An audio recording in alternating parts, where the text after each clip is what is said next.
Bayangin negara tetangga kita datang dengan proposal besar, jembatan raksasa.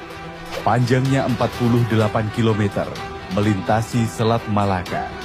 Nyambungin Melaka di Malaysia sama Dumai di Riau. Biayanya belasan miliar dolar, bukan ratusan juta, belasan miliar. Dan mereka bilang, ini demi persahabatan, ini demi ekonomi bersama, ini win-win solution. Terdengar manis kan? Siapa yang enggak mau investasi sebesar itu? Siapa yang enggak mau infrastruktur megah yang bisa jadi kebanggaan regional? Tapi ada yang aneh, sangat aneh. 3 presiden Indonesia berturut-turut, Susilo Bambang Yudhoyono, Jokowi, dan sekarang Prabowo. Mereka semua punya jawaban yang sama ketika ditanya soal proyek ini. Tidak, bukan nanti, bukan kita pikir dulu, bukan kita pertimbangkan, tapi tegas. Tidak. Tidak! Ini bukan kebetulan. 3 pemimpin dengan gaya berbeda, ideologi berbeda, periode berbeda, tapi satu sikap yang konsisten. Kenapa? Kenapa kita menolak proyek yang katanya menguntungkan kedua belah pihak ini? Kenapa kita tutup pintu berkali-kali, padahal Malaysia datang lagi dan lagi? Hari ini, gue bakal bongkar alasan dibalik penolakan yang konsisten ini. Dan percaya deh, ini bukan cuma soal teknis atau soal uang. Ini soal sesuatu yang jauh lebih dalam.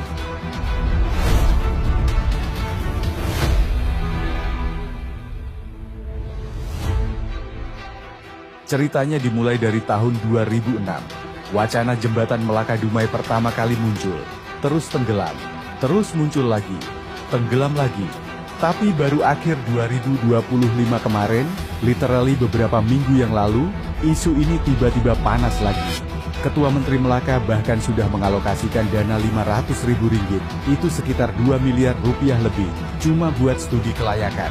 Studi kelayakan doang ya, belum bangun apa-apa. Dan mereka bilang bakal diajukan lagi ke Indonesia di awal 2026 ini. Pertanyaannya sederhana, kenapa sedesperate itu?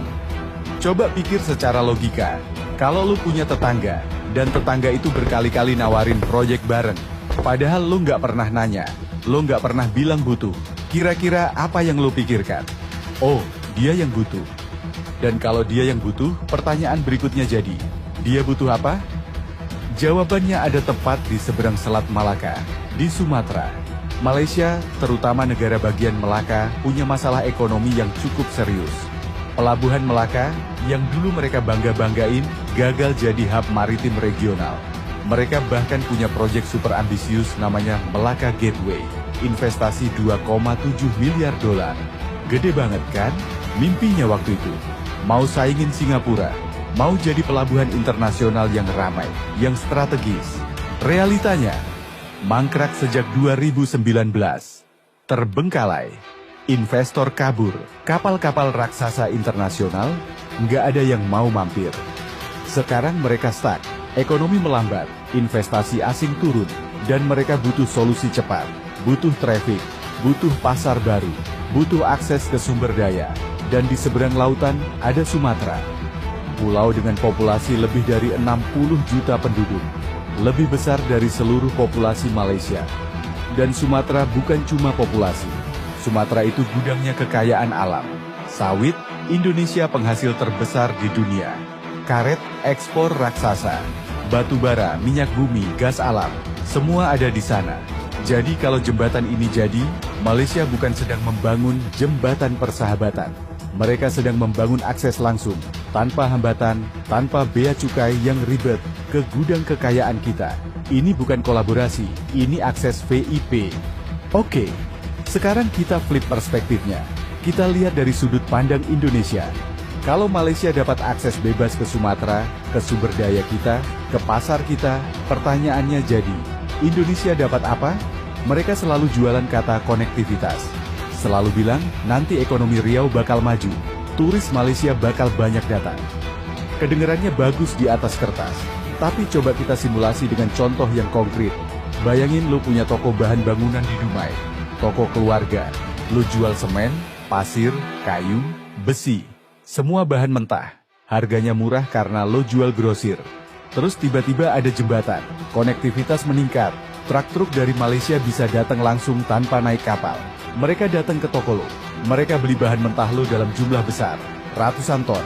Lo seneng dong, omset naik, uang masuk. Tapi tunggu dulu, bahan mentah itu, semen kayu besi yang lo jual murah, mereka bawa ke Melaka. Di sana mereka olah, mereka jadikan furniture, pintu, lemari, meja, kursi, mereka kasih desain, mereka kasih finishing, mereka kasih label, made in Malaysia. Terus mereka jual produk jadi itu ke pasar internasional dengan harga premium. Atau yang lebih parah lagi, mereka jual balik ke Indonesia dengan harga 10 kali lipat.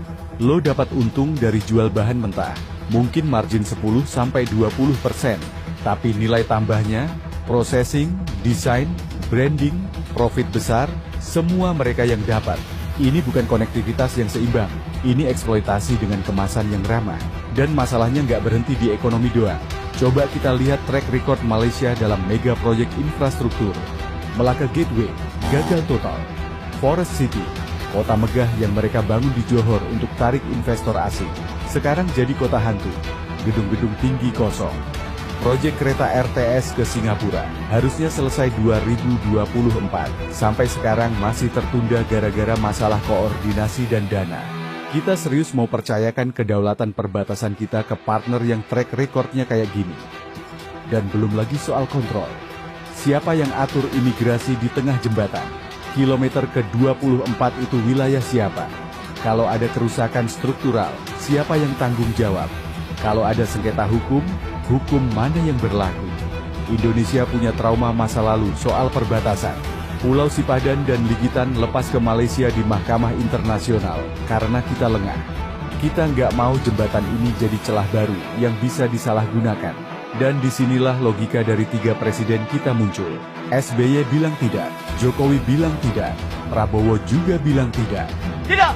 Mereka paham satu prinsip fundamental, skala prioritas.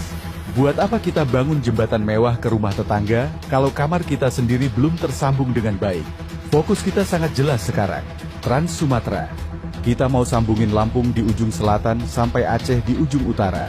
Kita mau Sumatera bisa connect dengan mulus ke Jawa. Kita perkuat ekonomi dalam negeri dulu. Kita pastikan logistik domestik lancar dulu. Karena kalau jembatan Melaka Dumai dibangun sekarang, sebelum konektivitas internal kita kuat, yang terjadi adalah Sumatera bakal lebih dekat dan lebih terintegrasi dengan Malaysia daripada dengan Jawa. Secara geopolitik, itu sangat berbahaya. Pusat gravitasi ekonomi Sumatera yang harusnya menghadap ke Jakarta ke IKN bakal tersedot ke utara, ke Semenanjung Malaya. Dalam jangka panjang, itu bisa bikin disintegrasi ekonomi. Sumatera jadi lebih dependen ke Malaysia daripada ke pemerintah pusat Indonesia. Makanya statement resmi pemerintah kita selalu diplomatis tapi tegas. Silakan kalau Malaysia mau melakukan studi, tapi itu bukan prioritas kami saat ini. Bahasa halusnya, lo yang butuh, lo yang ribet, gue sih santai. Teman-teman, penolakan konsisten ini adalah bukti kedewasaan kita bernegara. Indonesia masih dalam proses panjang membangun bangsa yang adil dan makmur. Kemiskinan masih jadi tantangan nyata. Akses pendidikan dan kesehatan di pelosok masih timpang. Penegakan hukum masih inkonsisten.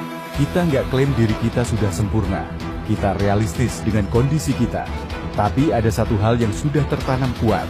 Kita nggak bodoh, dan kita punya harga diri. Kita nggak gampang tersilau cuma karena diiming-imingi proyek miliaran dolar. Kalau ujungnya kita cuma jadi sapi perah. Kita paham, tidak ada makan siang gratis. Kalau Malaysia maksa banget berkali-kali nawarin, itu bukan tanda mereka baik hati. Itu tanda mereka yang butuh, bukan kita. 3 presiden kita sudah menjaga gerbang ini tetap tertutup dengan bijak. Tugas kita sekarang adalah mengawal keputusan ini. Jangan sampai suatu hari nanti gerbang ini dibuka cuma karena oknum yang tergiur komisi proyek. Gimana menurut lo? Apakah kita harus tetap menolak selamanya? Atau ada skenario dengan syarat ketat yang menguntungkan Indonesia? Tulis di kolom komentar. Like kalau lo setuju kedaulatan itu harga mati. Subscribe buat analisa geopolitik yang pakai logika, bukan drama. Sampai ketemu di video selanjutnya.